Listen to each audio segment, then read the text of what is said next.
everybody, and welcome back to the I Don't Know Running podcast, where we share our experiences that make running fun and sometimes not so fun. I'm Lewis, and I'm a self-admitted lazy ultra runner. And I'm Mitch. I can't think of anything clever that I am today. Not that I'm ever clever. We had all that time this morning. You didn't come up with anything? Well, the only thing I could think of, I was gonna poke fun at Nicole again. Like, at least I can be on time for events. So I got here early enough, and I was kind of witnessing her trying to get ready for a trip. They were leaving at 9, and I think they left at 9:30. Yeah, probably 9:15, 9:20. It was closer to 9:30. I was looking at the clock. I was cracking up because she's talking about like how she set up all this extra time, and then her friend shows up to leave, and she's still making a smoothie, and she has like 50 ingredients in that thing. So I'm watching the spectacle of how many ingredients go into her smoothie. There were a lot of ingredients. And then she couldn't stop. Like, she had to talk to us at the same time. It was just like, I had a lot of fun poking fun of her. Yeah. So it made us late down here. Yeah. And then my favorite one, too, is she goes and washes her hands, and she uses 3 squirts of soap. Most of it goes down the drain, and I pick on her every time I see her doing it. And I want to know how many people, when they wash their hands, do more than 1 squirt of soap. Out of a pump. You got the pump. Or is it just pump? There you go. Wash your hands. So it threw me way off. I mean, it was fun. Yeah. Yeah, it was a little busy this morning in the kitchen. So our friend, her friend that she's going on this retreat with, came over, and at like 8:57 or something. Like, 9 o'clock. Gonna take off, and Nicole's she barely got the spinach in to start the smoothie. And and you're helping her open stuff so she could put pineapple. She couldn't get the pineapple open, and and we're trying to talk, and she put a new ingredient in, and there goes the blender. And but it's quiet in here now. It is nice and quiet. You don't need to go on a retreat for quiet. You just come down here and just sit here. Right. Yeah, she's on what she thought was going to be a silent retreat, and maybe it is some kind of silent retreat thing, but I looked at the website. I'm not seeing it as much as what she made it sound. But I wanted to challenge her to try to be quiet the whole weekend anyway. There's no way her and Joanne can do that. There's no way. So that was my entertainment this morning. After I ran 4 miles this morning. I was going to say, you got a nice short run in. Yeah, I am pacing Glass City tomorrow, so it'll be done by then. And I wanted to see pacing the 425, and I wanted to see what's a 10:07 pace feel like. And I'm always like, it just takes a few miles. And I always notice that on race day too. Like, you're constantly checking yourself, either too slow or too fast. It's hard to have that consistent pace. So it's just a lot of work. So, yeah.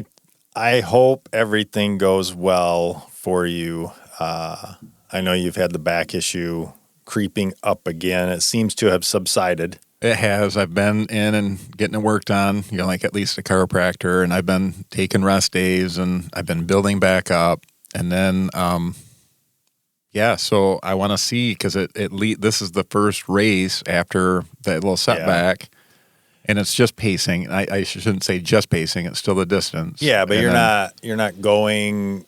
I'm not trying to go for a PR or anything like that. You should be able to relax into what should be a pacer's. When you're pacing, it should be relaxing. Right. I mean, that's the point of pacing, is you relax so that you can help motivate others. I just don't have the long miles in right now like I was getting. But I think I'll be all right. The thing is, though, as we, that's one thing. As you progress through a journey of running through years, not that, those miles are important, the logging some longer miles and all of that. That's really, it is important, but the mental side, like, what it takes to get through a marathon. You're going to hit some down moments or things like that. It's not like you're a rookie to this. So that will help get you through a lot of Right. things that others potentially couldn't. The difference that makes me nervous is that consistency. So if I Oh, have yeah. a down mile, it's like, oh my gosh, I can't let people down because I Right. have to do that. And I've been talking with Rob about it a little bit. It's like, we got to just take that pressure off. Like But, you know- we're always going to do what we can do. And The thing is, that's why, and this is what so that's why there needs to be more than one pacer. yeah, that's why I And have we two of have us. had races where they only have one pacer. It's like, that is crazy. That is. Like, if you're going to provide pacers for a race, you need a minimum of two. I've been ones where we had three. Yeah. And Because obviously especially the bigger races are even bigger. But Yeah, especially for that distance. I mean, Yeah. everybody's human. Things can Yeah. happen. Like end up injured. You can end up, like dehydrated. I mean, there's many things that can happen that can throw that race off. Yeah. So, Even through the best of preparations, things can just happen, even within the body. Like, the body can just decide that day. Now, granted, for pacing, you should be well within your right. possibility or capabilities of doing that pace. I have to keep it in my mind today about what I eat too, because it's going to make me have to stop if I'm not careful. yeah. So that throws everything off. which for you creates obviously you need to speed up, do your business, Yeah. and then catch back up. Yeah. And you need to factor that into your pace. Like, Last year I had to do it twice. yeah, I think I did. Was it last year at Glass City? Maybe. Glass City has been one of those deals for me. But anyway, so yeah, you've got Glass City tomorrow. You're leaving shortly after we finish up this podcast. Yeah, I recording. want to get there at a decent time so that we can just settle down. Yeah, and Eat. get through the registration line. Yeah, and it's different this year. It's going Oh, to be at a good. different place. Oh, So we got to go to a different place, but I hope they got it cleaned up from last year. hopefully they have more than one person Right. registering marathoners, Yeah. or giving out bibs for marathoners. So we got to do that, and then this will be a good test because I do have a busy spring Yeah. coming up, yeah, and then Brian did offer up an idea of how to get Delaware, and he first Yeah. said just Delaware, and then it's like, hey, maybe there's a double opportunity. So Delaware and Pennsylvania, which are two new states for me, yeah, and then yeah. We spoke. What was it? Well, when this airs, it'd be the week prior of. it'll be the week we are- of, I think. Well, this will be week of. I'm saying the week prior of this episode, we will have talked about being race season. Oh yeah. Marathon race season. And so here we are the following week that when this airs, you'll be at another race Right. that wasn't on the books a week ago. Yeah. I mean, literally a week ago. And now you've got, so let's go through it really quick. Glass City tomorrow. Mm-hmm. Then you have a week off. A week. Yeah. And then you have Delaware, right? Yeah, Delaware. If I want to get through Glass City, make sure I'm If healthy. things go well Right. at Glass City. And then, Delaware Saturday, And then, Pennsylvania Sunday, which is which one? York York. Marathon. York Marathon. Okay. And then the following week will be Riverbank. Riverbank. The week after that will be Armed Services Marathon. The week after that will be Bayshore. Bayshore. And then I'll have a couple weeks off, and then I'll have six marathons in 7 weeks, something like that. or 5 and 6, something like that. Yeah. 5 and 6 or 6. Well, and one's a 7. 25K. Oh, that's right. That's true. Yeah. And then Or a marathon for those that don't know. I don't know how many times. how far is a marathon? I don't know how many times they're going. Yeah, are you doing the marathon this weekend? Well, where at? Well, Delaware will be a 50K as well. It's not even Oh. it'll actually be the first ultra of the year Oh, if I do it. And then Charlevoix is coming up, and then the week after is Missoula, and then I'm free. yeah. When is so? But after Bayshore, I mean, you've got what 3 or 4 weeks till Probably 2 or 3 weeks is all. to Charlevoix. Yeah. Okay, and then when is Missoula? It's on the 25th. Right Of at June. the week after. Mhm. Charlevoix. Wow. Yeah, Yeah, and Charlevoix's early this year then. yeah, 'Cause it's yeah. It kind of normally- worked out. Yeah. Yeah, that is a busy race schedule. But for you, I mean, that's how many how many states you'll be getting in 3 new states? 3 new states this year so far. Of the 15 that you need. Mm-hmm. So you're getting close to single digits. Yeah. I mean, and 2 of those are destination type, Alaska and Hawaii. Yeah. So those will be fun ones. Like Montana. That's like I look forward to getting out into Montana. Yeah. Idaho will be like that for me too. Like I look forward to Idaho. Yep. Montana's one, man, if things were just different in my life, I would love to have been able to join along. It just didn't work out. So when Idaho comes up, we'll talk. Yeah, I mean, once... Because Idaho is beautiful. Yeah. Yeah, I have a feeling, things will open up. It's just life seasons. Mm-hmm. But Montana's one that's definitely... And then... What was the one? It was in New Mexico you don't have? I still need New Mexico. And that's the one we talked about that. Bataan Death March. Yeah. That's in March. So we could talk about that for next year. Yeah. I would be game for that. Would you do it in gear? No, I would go for the experience, just to enjoy the experience of where that's running. Because you can do it in full rut from what I understand. So I really don't have an interest in that. Go back to your training. Marine Corps days. No, I mean, I think that's commendable, and people that do that for whatever reasons they do it for. I think that's awesome. Me and my stage of life and just where I'm at, it's more about the experiencing the nature, the area, that kind of a thing. I can see that. Yep.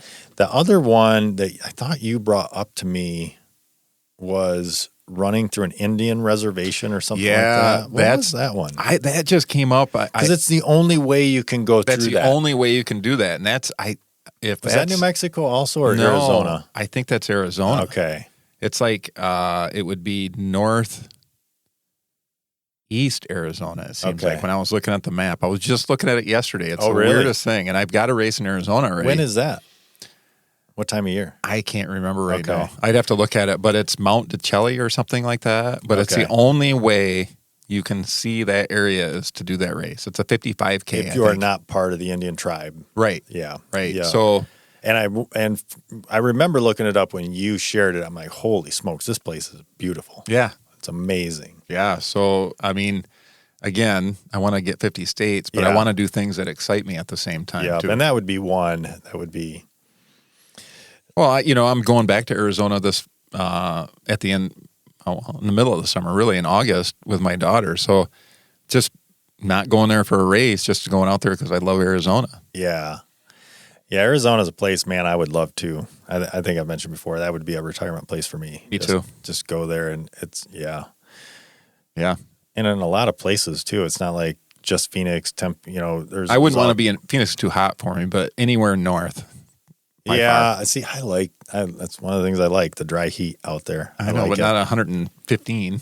Yeah, well, that's true. I mean, when I have been out there, it has been in the times when it's not so warm. That's true. But that's why, they have air conditioning.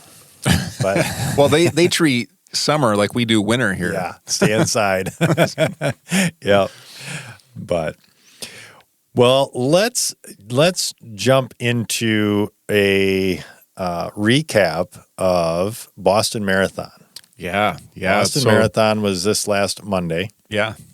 And we did have friends that went and did run. And Dan went, injured, unfortunately. Yeah. So Dan runs with me every morning at 4:45. He was not with us as much through this training season, because he's been trying to do specific workouts. He's been killing it. And he's been doing, he's not running with us on his interval day, not running, with us on his repeat day. Like he's been doing a very specific training, and he's been sticking to it. He's been hitting the numbers, and his goal was like low 3. Okay. And he came up injured a couple weeks ago. And did he say why, how he got injured? He was trying to do a tempo on hills. I don't think that should have mattered. Yeah. But we're all old guys now. So it's just like he's younger than us though, right? He's a year younger than me. Oh, is all. Okay. So okay. he's still an So old he's guy. not- okay, yeah, he's still old. But he weighs a lot less than me. So, Yeah. he doesn't have that big body to Yeah. just deal with. But I don't know. He said he felt it going up that hill and he was pushing it, and it's been tender since. So Dang it. I think he was kind of doing home remedies. I don't think he was seeing anybody, but he was backing way off. And then he had to change his game plan for Boston. And he still ran a respectable race. I think he ran 3:33 and change. Yeah. Did So he talk about, was it a limping along type race? I only ran with him a couple miles yesterday, and it was getting tender, so he cut it short. But he just said Because that was his first Boston. first Boston, third marathon, I think, Oh, yeah. or fourth. And he said he took a couple ibuprofen to start to try to dull the pain a little bit. He said he wishes he would have taken a little bit more because it was getting pretty tender at the end. That's a bummer. But I think he went out there to do what he wanted to do. He just didn't qualify again at Boston, but Yeah. he still had a decent race.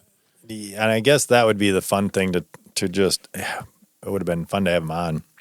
Right. And maybe we can again soon, just to talk about the experience of Boston, because my first Boston, I look back, it was hotter than blazes. Yeah, and it was not hot there this year. No, but it forced me, and then I'm guessing the injury would have forced him to just enjoy the experience Right. of the race, which is a different perspective than just going out there and trying to kill it. Yeah. Now I will say that the times that I've gone out there and just tried to kill it, or just have solid races, you still get a lot of the experience. But man, when, at least for me, that second half of my first time, it was a walk, jog to the finish. And I truly experienced the Misery. misery, yeah, part of it, but just the crowd support of like, holy cow, man. That's what it's all about with, I don't know, just when you have that much crowd support. I was walking and they're like, oh, come on, great job. And They I'm in know there. you're dead. I'd be on the side. Come on, suck it up. Yeah. You look like crap. Get moving. No, it was so good. I would. I'm not Yeah. saying the rest of them. You would be in the minority because I didn't hear that.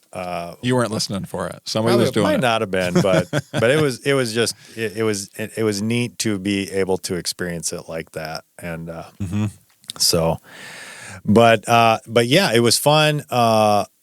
Knowing we had some other people. I was following a couple other people that were out there, people that I was able to run with, like at Charlevoix, and followed them and just see how they were doing. And so it was fun. Dan was the only one I actually tracked. Okay. I know I had other friends there, that, not to take Yeah. away from that, but Yeah. Dan is in my running group, so Yeah. I did kind of follow along. Yep. But so busy at work right now, so I couldn't. I clicked it on one of my tabs and I forgot about it for a while, and I think he was done by the time I got to it. And it's like, and so I wasn't watching any of the elites while I wasn't streaming any of that stuff. There was no way I had time for that. Yeah. So I was able to tune in a little bit, and I actually just put it on my phone and threw in my headphones. Oh, okay. That's and a just good idea. listen to the stream in the background. And there were some exciting races going on. Number one, I'll start because we just want to recap it. There was a lot of excitement behind Boston this year. Number one, they start with the wheelchair races, so that kicks off, and I think that kicks off at like 9:15 or something like that. I don't remember the exact time, but it doesn't matter. Anyway, those kick off first. Those are fun to watch because those guys and gals are flying. Like they were talking about some of the downhill speeds are like 55 miles an hour or over 50. I think they said over 50 miles an hour. I just had to put it. Oh, it's like, that's right. They're on wheelchairs. Yeah. That makes me think about insane. that. I did a race. We did the Crater Lake Marathon, and there was a 4-mile climb from mile 10 to 14, and they have wheelchair races and that as well. And I'm running with my friend Kevin, and we're going up there, and we're doing this thing where we're just, hey, let's run to that tree. We're gonna take a break. Run to the next tree because you'd run out of gas. Like you're just trying. It was a steep uphill. and we came across a wheelchair, and he was struggling, and you feel so bad. We finally get around there, and we start going down the hill, and that dude passed us. Scared and we you? both jumped. He went by us so fast, and it just like you just don't realize how fast some people are going at that point. And we both almost jumped off the road. Yeah, they fly in those wheelchairs, and obviously they are very designed for that. But it was fun. So the winner, Marcel Hug, I'm not sure who it is, for the men, he had a substantial lead early. Again, just listening to it in the background, I don't know, they might have been like 4 or 5, 6 miles in, something like that. And he already had like a minute and a half lead. And the women's race kicked off shortly thereafter. And similarly, like at that point, like 4, 5, 6 miles in, the female leader of the race, Susanna Scaroni from the USA, she might have had like a 30, 40 second lead, something like that. But it was so the commentators were like, well, in wheelchairs, what kind of a lead is that? You know, so like the guy, whatever it was, might have been like a minute and 45. One of the female announcers, I don't remember her name, but I believe she was a wheelchair pro athlete as well, for like the Olympics. And so she was giving commentary very appropriately, like that shared good information. Like, okay, yeah, for him, that's a pretty substantial lead at this level. It's going to be really hard for those second, third, fourth place to reel him in. But the women's was like, no, she's definitely, at 45 seconds or whatever it was, she's very attainable. However, like fast forward like 2 or 3 miles, something like that. I don't remember exactly the mileage, but again, paying attention. So now the male athlete, he had like stretched it out. It was substantial, like 3 or 4 minutes, something like that. And that was, I don't want to say over, but like unless there was an accident or a wheel, something happened, he pretty much had that on lockdown. But the female athlete or race, she got to like that same, maybe in that same neighborhood, like 8, 9, 10 miles, something like that. And the commentator was like, oh no, she's pulling over. She had to pull over, take out her toolkit, and they're like, oh no, she has a flat. They thought she had a flat tire. Well, it turned out she just had like a loose wheel or something like that. And she had to take out her tools, take off her gloves. And so they show this, and it's like super exciting because she's leading the race. And she's pulled over now, taking off her gloves, pulling out her toolkit, and having to wrench on her chair to fix it because something was wrong. Huh. So she does this, and it's pretty quick. It probably took her, if I had to guess, 20, 30 seconds. Yeah, which is her lead. That was almost her lead. Now, at that time, she had built it up a little bit more than the last check-in. So she jumps back on the road, and it's really cool. The coverage of Boston is top-notch, right? So they have obviously a lead vehicle, and they're pointing back. And I didn't catch second place like in the background. However, so then they start talking about, well, she's been 5th, 4th, 3rd, 2nd twice, at Boston and never been able to capitalize on winning Boston. And sure enough, she goes on to win. I didn't get even to catch after the that. breakdown. Even after the breakdown, she actually built up the lead again. I don't know what it was. Well, almost 5 minutes. She ends up winning by. She smoked it then. Yeah. The men, he actually won by 10 minutes, and it was a new course record. So what was the finish time for both? Hour and 17 for the men, hour and 41 for the women. Oh my gosh. But yeah, hour and 17. So it was really exciting to follow that and watch it. And then obviously the men's race kicks off next. The men elite take off next, and then I think the women followed right after that, like 5 minutes after that. And so it was fun. It was fun watching the men's because Well, yeah, because Kipchoge. and all of the coverage is on him, yes, and then the returning champ doesn't get any coverage. it's funny because the returning champ got coverage, but only because like it just seemed really weird. Like listening to the commentators, they're like Kipchoge, obviously now he was favored to win the race because he has killed it the last year and a half. I mean, 2 years. He's got the world record marathon. Yeah. I mean, which granted, okay, but you've got the returning champion from Boston, like. And it's not like he was. Well, it kind of makes me think about when the Japanese guy won it. Yeah. When the weather was so bad, they were making fun of him when he broke out ahead, and he ended up winning. Yeah. But it was just, I think the conditions were perfect for him. Yep, is really that what it turned year. out that year. Yep. And Kipchoge, but it was just interesting. So like Kipchoge was right there through through 15-ish miles, something like that. I think it was all the way up, and Rob pointed it out. Like he missed a nutrition stop. Like he didn't grab. Like that's about where he fell off. Is he didn't get like that. It showed him dropping his bottle. So he missed a nutrition stop so maybe on it top was of everything like else. up to Like 20 or something like that. But then the next thing I know, they checked in, and yeah, maybe it was a little bit later on like that. He had fallen off. And, a group of maybe 4 or 5 had broken away. And so the men's race at that point certainly wasn't decided because it was right down to the last, I don't know.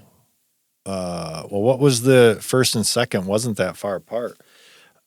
Yeah, it was only 8, 6, 8, 12 or whatever, 10 seconds. between them all. Between first and second. Oh yeah, so between first and second. I mean, So that's quite a bit at the end of a race, but it is. that's But they're tight. within. That's close. can you imagine if you got a calf strain right at that point? Like, oh, But the returning champion won, which I thought was awesome. Evans Chebet won the men's race, and what frustrated me was how they kept calling it an upset. Here's this upset. And I'm like, this is the returning champion. Come on. yeah. But Like, they were expecting Kipchoge I to know. get another major. So I know, but you figure he's he's what is early. he, 39 years old? Oh, is he? Yeah. So Oh. how much? You start. I was thinking he was early in his marathon career. I don't think so. He's an older athlete. Okay. I mean, it's not that old, but for Because that, this was his first Boston. yeah. Yeah. His first Boston, and yeah, he was supposed to. He was favored to win it, and didn't. But he did. It was really cool to hear his post race interview a little bit, or some takeaways. He's just like, yeah, Chebet knows the course, and it does It's a hard course. Yeah, it's a hard course, and it makes me think like I don't think of like you think differently when you're going for the win, right? Like to know the course makes that big of a difference. It does. Like going for the win, it makes a difference. And so he was talking about how Chebet knows the course, and that Kipchoge learned a lot, and so that It'd be was interesting if he comes back next year. Yep. For I sure. mean, and it sounds like he wants to. He enjoyed the experience, and let's face it. When you're at that level, you're not going to win every single one. Right. You're just not. I mean, Right, and anywhere, but those guys are insanely fast, and everything has to be spot on. Yeah, it kind of goes back to what we talked about even with when Dan was on here, talking about just the difference between elites and super fast people, like Right. sub-elite basically. And Yeah. it's interesting at that level, one little thing Yeah. is all it takes. Yeah. And it's funny because the commentators did talk about, I don't remember who it was that missed missed a nutrition stop. But they said, obviously, a lot of things lead up to whether or not that really makes a huge impact. If it's been a good, past 4 or 5 miles, that may not impact them. They can Right. get to the next one okay at that level. However, if they've had a mile where they struggled, that might be it's going to knock them down 30 seconds or something, which is huge at that speed. So maybe that's my problem is I don't fuel right. Yeah, maybe it'd make the difference. I bet you I could keep up with those guys. Oh yeah. Sure. It's all fueling. You just have to believe. It's all you just have to believe, and it's all fueling. It doesn't matter that I'm like 3 times as big as they are, but whatever. Yeah. Speaking of 3 times as big, I was surprised. The men, the top USA runner, Scott Fauble, something like that. He ran a 2:09, crazy fast still, right? Yeah. He's like 6 foot, 6'1" or something like that, which is but he probably big weighs for nothing. a runner. He is definitely weighs next to nothing. But I was surprised he was that tall because I remember, it goes back to when I was running. I don't remember who the lead American was then, but I remember he was like 5'10" or 5'11", and them saying how big he was for a runner to be able to run that fast because they're generally shorter, skinnier, smaller, tiny guys that run that fast. So anyway, it was interesting. But anyway, yeah, he was 7th with a 2:09, which is insanely fast. Slacker. Yeah, he was. How are you gonna win? 4 minutes off the win. How are you going to win with that kind of time? That's crazy. And then let's jump to the women's race because there's a couple of things that were really pretty cool about this. Yep. I didn't know this till this morning. You told me about it. So Helen Obiri. I don't know if I know how to. From Kenya. She won with a 2:21, but she's coached by On Athletics, which is Dathan Ritzenheim. Yeah. My chiropractor said something about that this week, and I thought he was talking about the first American woman, Emma Bates. And I was like, starting to look into it. I'm like, oh, she won, and she didn't even sign up until like less than a month before the race, which is crazy at that level for a major, right? To not have that on your radar. It's not the A race or whatever you're training specifically for this strategy. So, yeah, maybe that's yeah. Don't have it as your A race. Yeah. That's really cool. But, Dathan, obviously local hero around us in the running world. And, he went to Rockford High School for that matter. So, yeah. So pretty cool there to see, somebody being coached by somebody that's kind of like Mitch said, a local hero here in the running world anyway. And what was really fun about the women's race was Emma Bates, who was 5th overall, just how well she did. And it kind of stinks to say that, right? Because the winners of these races typically aren't from the United States. Right. Yep. So we do track Ethiopia, Kenya, things like that. Yep. They're faster. And anyway, but the women's race, I was telling Mitch about this, was super exciting right down to the end. I mean, there was a group of 5. Well, there may have been more, but obviously the top 5 are, what did we figure within? They're like 32 seconds between 1st and 5th or something like that. It was like tight. 22 seconds. Is it 22 seconds? 22 seconds That's between tight. 1st and 5th.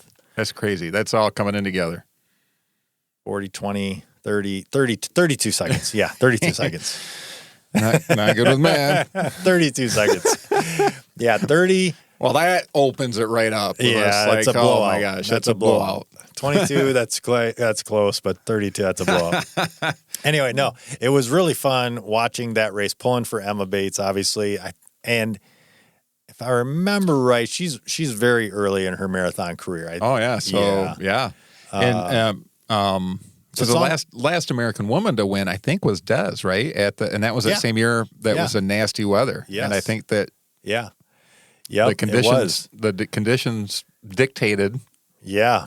She powered through. And was able to crush it. But it was fun watching and pulling for Emma Bates, just because here's a chance for somebody from the U.S. to be able to win a major here and follow it and see it. And she's right in there. She's grinding it out with them. And then right around 5K, I think it was left, there was a little bit of a gap that started to open up. Mm-hmm. However, what was fun about it was it's not like she disappeared. She was still in the window, or you could see her competing from the vehicles filming the stream, or you could watch it. You could see her in the background. She's like right there, and obviously waving at her. I'm still here. Still here. I mean, obviously within 30 seconds. That's close. Yeah. Now, granted, you're not going to sprint to finish. It'd be pretty cool to see that, though, wouldn't it? Oh my gosh! Open up like a 10-minute or a 10-second 100. Yeah. I just let her get ahead of me a little bit. Yeah. Start to feel confident, and then I decided to lay it down. Yeah. That'd be cool. But that's the thing, when you're at that level, truly racing, there are strategic moments where maybe she learned from this, and she can go, all right, well, if I did this here. Oh, yeah. I could potentially, break something in them to allow me a chance to win. Yeah. Right. So that's where the strategy of, truly racing comes in. But it was a really fun Boston to run. They had great weather. It rained a little bit, so maybe. Yeah, Dan said, I mean, I don't know, the elites probably didn't hit the same weather, I would assume, because he said late in the race when he was around Heartbreak Hill, it started to come down pretty good on him. Oh, really? Yeah. Okay. So they're long done with the elites by then. Yeah. Yep. But I think they had a good day out there, and it was fun to watch. The 10-year anniversary, obviously, of the bombing. I know Richard Martin, one of the kids killed during the bombing, his older brother and some of Richard Martin's classmates ran the marathon this year. Wow. As a group of some sort. And so that was kind of, obviously memorable and neat to see. So it was a fun, exciting week in running, obviously. And then what do we have? London or Berlin coming up next? I don't remember. I don't know. I'm not good with that stuff. But anyway, exciting time in running. And as we mentioned last week on the show or on the podcast, it's marathon season right now. So it's full on, and as Mitch's schedule shows, you can jump into a marathon anywhere. And I'm still looking for free entries. More free entries. Yeah, that helps a lot. And, even a place to stay, whatever. Yeah. I need to list that out. I know, Alabama and Georgia are right next to each other. I still need both those states. So anybody that might be listening or have connections in Alabama or... and that's the thing, is those states get warm this time. So they won't... I don't know if there's any races in Alabama or Georgia coming up now, because it's starting to get too hot. So you won't see them until this fall. Yeah, yep. But that gives you time to plan. So again, anybody listening, let's start planning now for New Mexico. That'd be a fun. That'd actually be a fun trip. There we go. Because there's beautiful parts out there. Yeah. I don't think I'd do a full week, but like a longer, like there's 3 or 4 days, I think it would be a blast for sure. So any other thoughts or comments on Boston or your race schedule, or just free race entries? Yeah, that just would free be race entries.